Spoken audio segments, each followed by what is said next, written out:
Hello, everybody.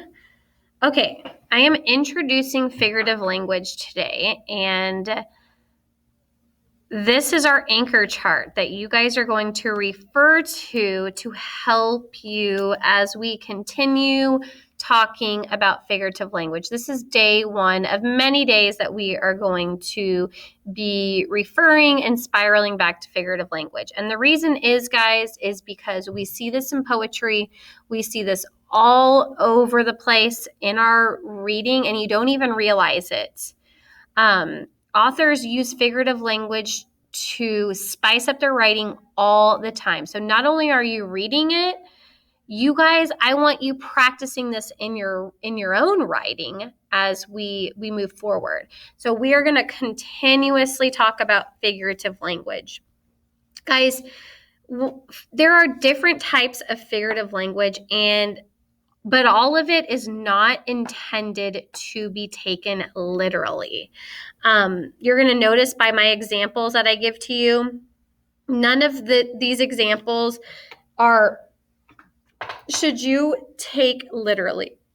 And it's important for you guys to know that, because if somebody comes up to you and says that,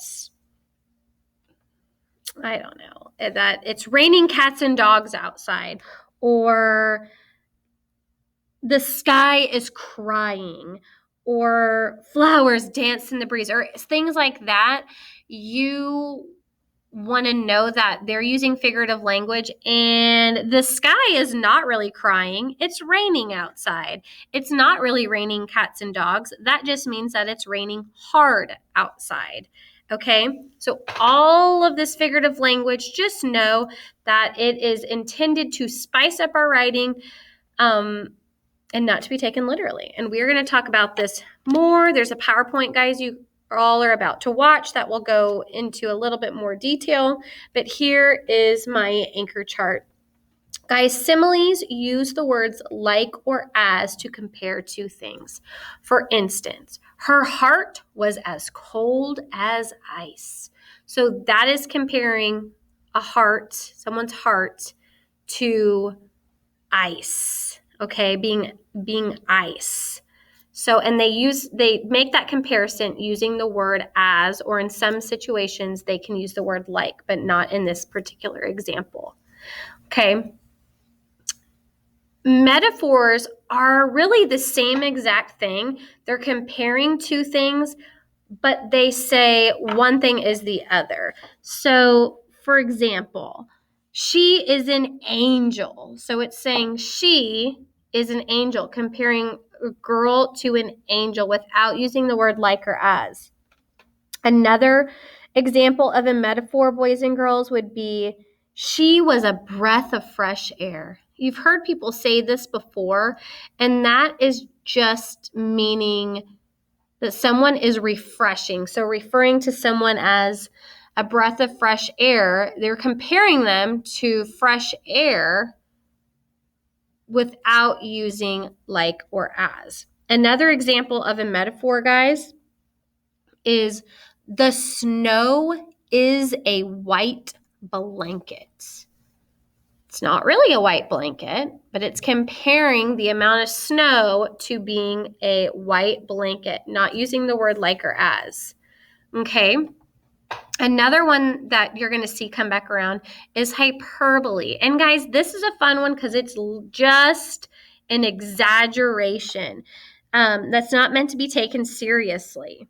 I'm so hungry I could eat a horse. Or if I don't get that new iPhone, I will just die. Now, or I have a million things to do. These are not intended to be taken literally. You literally don't have a million things to do. You literally could not eat a horse, and you literally are not going to die if you don't get the new iPhone. These are exaggerations. They're called hyperboles. Okay. The other one I want to talk to you guys about is onomatopoeia, and we see this a lot in writing, and those are sound words: thump, beep, bang, ring, buzz, bang, achoo, hiss, chirp, choo-choo, zoom, boom. All of those words are examples of onomatopoeia. They're words that sound like the object or the action that it refers to. Okay, so sound words, words that make sound. Personification. This one is fun, and I want you to remember person, because a person is a human. And when we use personification, guys, that is when we give human characteristics to objects or things. For example, the angry sea swallowed the tiny ship. Well, guys, seas and oceans don't swallow things, people swallow things. So the ocean or the angry sea can't really swallow, but what that's meaning is it just is really big. Another example would be the flowers danced in the breeze. Guys, flowers don't dance, people dance. So the flowers are not dancing in the breeze. What that might mean is that maybe they're just swaying side to side, or they're just moving in the breeze. And the example that I gave earlier, the sky is crying. Well, the sky doesn't cry, people cry. But when we say that the sky is crying, what we're talking about is that it's raining outside. Okay? So all of these examples are not to be taken literally. Figurative language is just a play on words. It's fun things to really spice up our writing in a text, okay? Let me see if I have any other examples I want to give to you. I think that is all I have. So this, guys, if you're virtual, refer back to this frequently, because figurative language is a hard thing to just grasp the first time it's told to you. So this is hopefully a resource that you're going to continuously come back to, because figurative language can be hard. But use this resource right here as a guide. For my face-to-face learners, please use this in the classroom. Please, please, please. That's why it's there, and it will help you on your assignment later on today.